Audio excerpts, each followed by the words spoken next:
Dalam menanggapi segala sesuatu dalam kehidupan ini, kita memerlukan pemikiran dari segala sisi. Kita tidak bisa terlalu percaya pada apa yang gencar diberitakan di media mainstream.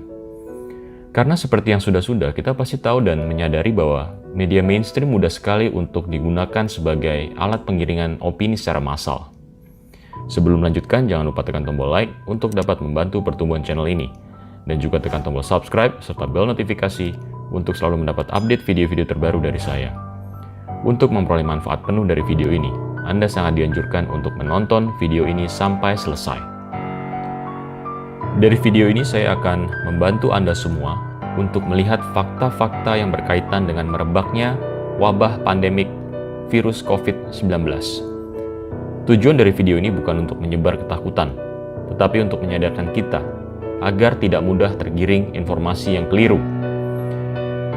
Berikut ini adalah beberapa fakta menarik yang perlu kita ketahui tentang pandemi global virus COVID-19. Coronavirus adalah jenis virus yang biasa menginfeksi hewan mamalia dan burung.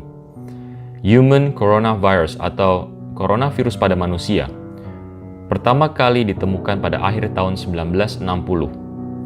Pada manusia, jenis coronavirus pada umumnya menyerang saluran pernafasan. Berikut ini adalah merupakan beberapa jenis human coronavirus. Coronavirus 229A, Coronavirus OC43, Coronavirus NL63. Ketiga jenis coronavirus ini yang menyebabkan tubuh kita meriang atau panas dingin, atau sakit tenggorokan yang sangat umum terjadi. Tidak ada yang spesial dari jenis coronavirus ini.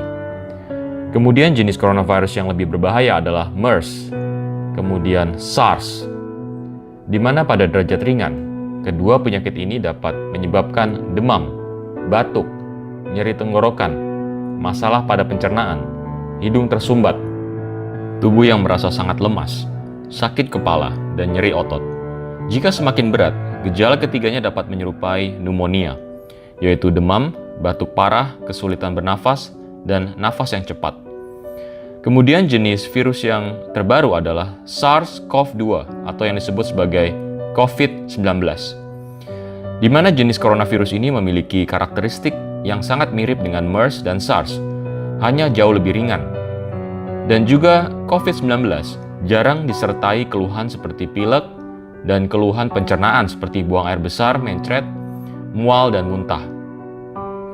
Sebagai pembanding saja, tingkat kematian dari SARS adalah 10% dan MERS adalah 37%.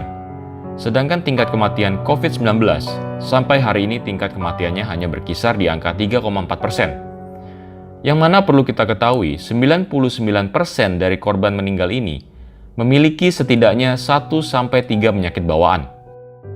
Jadi jika ditelaah, kasus kematian yang murni disebabkan oleh COVID-19 ini akan jauh lebih kecil.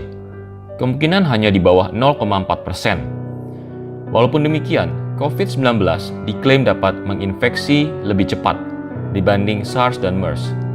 Dan ini pun sebetulnya masih butuh pembuktian yang lebih lanjut.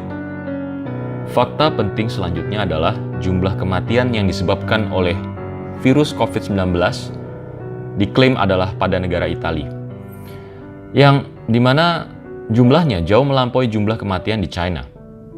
Tetapi yang jauh lebih menariknya adalah statistik yang menunjukkan bahwa 99,2% dari korban meninggal dunia memiliki minimal 1-3 penyakit bawaan lainnya, seperti diabetes tipe 2, tekanan darah tinggi, dan masalah jantung.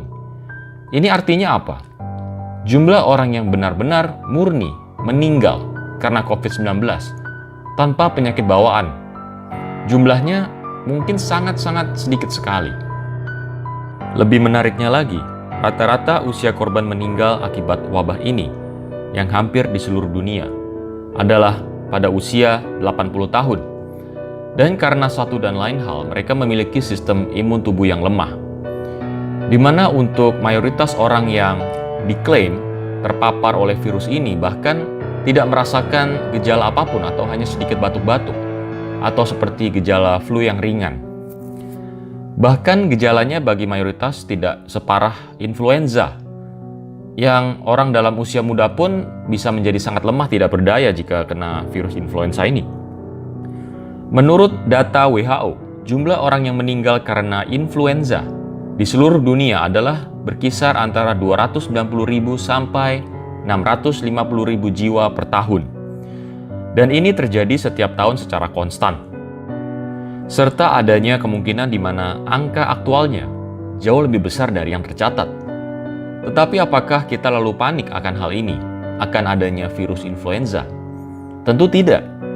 Jika kita terkena flu, maka obat paling mujarab adalah beristirahat dan mengkonsumsi makanan yang sehat. Simple.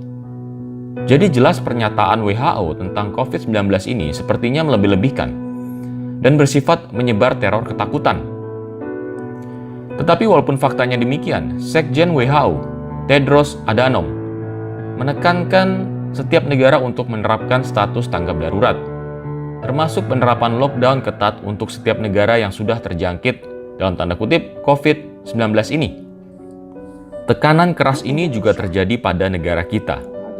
Saya pribadi sangat mengapresiasi pemerintahan Jokowi yang tidak menerapkan lockdown di negara ini. Dan jangan pernah sampai terjadi lockdown di negara ini. Karena efek lockdown terhadap perekonomian akan sangat fatal dan sudah barang pasti akan memakan korban yang jauh lebih banyak dari dampak virus ini. Fakta yang menarik untuk diketahui selanjutnya adalah dinyatakan oleh The New York Times tertanggal 9 Agustus 2019. CDC atau Centers of Disease Control resmi menutup biolab Fort Detrick di Maryland, Amerika, yang menangani penelitian virus-virus dan patogen berbahaya seperti SARS, Zika, antraks, Ebola, termasuk salah satunya adalah virus corona. Yang aneh adalah CDC menutup fasilitas biolab ini tanpa memberikan pernyataan sebab yang jelas. Ini jelas merupakan hal yang janggal. Selain itu, segala dokumen yang menyangkut penutupan biolab ini tidak dapat ditemukan. Kemudian pada bulan Oktober 2019, terdapat event Military World Games, yang mana Amerika mengirim 200 personil militernya untuk berlomba. Event ini berakhir sekitar 2 minggu sebelum mulai merebaknya kasus coronavirus yang menyerang kota Wuhan, China. Apakah ini merupakan suatu kebetulan? Bahwa seperti yang kita ketahui, virus ini memiliki masa inkubasi sekitar 10-14 hari. Kemudian bertepatan dengan event ini, tepatnya pada tanggal 18 Oktober 2019 di kota New York, Amerika.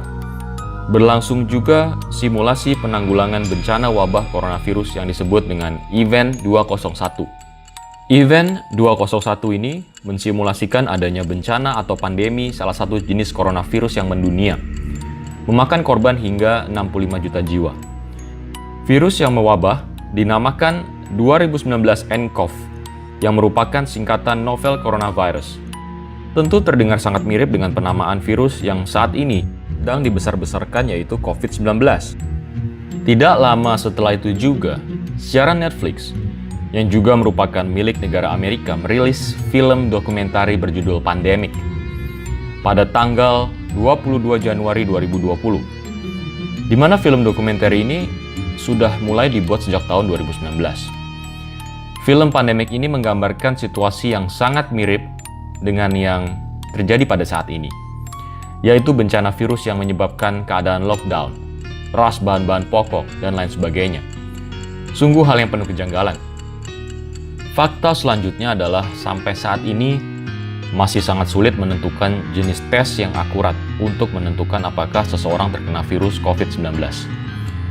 Apalagi jenis tes antibodi yang dilakukan dengan sampel darah masih merupakan tes yang sangat rancu.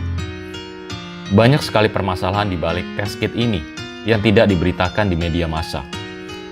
Tingkat akurasi yang tidak jelas menjadi permasalahan dari tes kit yang ada di saat ini. Ada jenis tes yang cukup akurat, yaitu RT-PCR, yang membutuhkan biaya yang tinggi dan membutuhkan waktu, bahkan bisa sampai berhari-hari atau bahkan berminggu-minggu. Dan hal ini tergantung situasi logistik di saat itu untuk bisa mengetahui hasilnya. Prosedurnya pun harus dilakukan dengan sangat teliti untuk mencapai akurasi yang optimal. Jadi hasil yang tercatat dan dipublikasikan oleh media massa besar kemungkinannya untuk memiliki akurasi yang sangat rendah dan sulit untuk bisa dipercaya kebenaran dari angka-angka tersebut. Hal ini juga cukup bagi kita untuk bisa mempertanyakan fakta yang meliputi seluruh status pandemi global dari virus COVID-19 ini. Apakah tujuan dari menyebarkan berita-berita tentang coronavirus setiap hari dan setiap saat? Tujuannya adalah menciptakan ketakutan. Karena ada istilah fear is the currency for control. Artinya ketakutan adalah mata uang untuk kontrol. Jadi dengan menciptakan ketakutan di tengah masyarakat, maka akan semakin mudah mengontrol masyarakat tersebut. Problem, reaksi, solusi. Tidak ada cara lebih baik untuk memanipulasi persepsi massa selain dengan mengaktifkan mekanisme manusia untuk bertahan hidup. Terbukti seperti yang terjadi di Amerika. Dengan menyebarkan ketakutan melalui virus corona ini, dengan mudah orang patuh untuk menjadi dalam tanda kutip tahanan rumah. Orang-orang ketakutan dan memborong kebutuhan pokok. Kita pun di negara ini juga pasti sudah merasakan efeknya. Kita sudah 1 minggu lebih ini selalu di rumah, dianjurkan oleh pemerintah untuk tidak keluar. Yang paling merasakan pertama kali adalah para pekerja harian yang mulai perlahan kehilangan mata pencariannya. Kemudian para wira swastawan yang kehilangan banyak peluang penjualan karena peristiwa ini. Mal-mal yang sepi, banyak sekali orang yang dirugikan akan hal ini. Padahal negara kita belum benar-benar menerapkan lockdown dan hanya menerapkan pembatasan berupa social distancing dan work from home. Ini pun baru berlangsung beberapa minggu. Bisa diprediksi bagaimana kacaunya negara ini jika lockdown benar-benar diterapkan, apalagi untuk waktu yang tidak dapat ditentukan. Wabah pandemi global yang paling berbahaya adalah sifat ketamakan dan rasa tidak pernah cukup. Ini semua bersumber dari ego manusia. Tetap bersikap kritis dan jangan terlalu percaya pada apa yang diberitakan media massa. Prediksi saya hal ini masih akan berlangsung dalam waktu yang cukup lama dan membutuhkan waktu untuk pulih. Mudah-mudahan saya salah. Stay safe teman-teman semua. Semoga segala yang terjadi ini adalah untuk kebaikan kita semua di masa depan.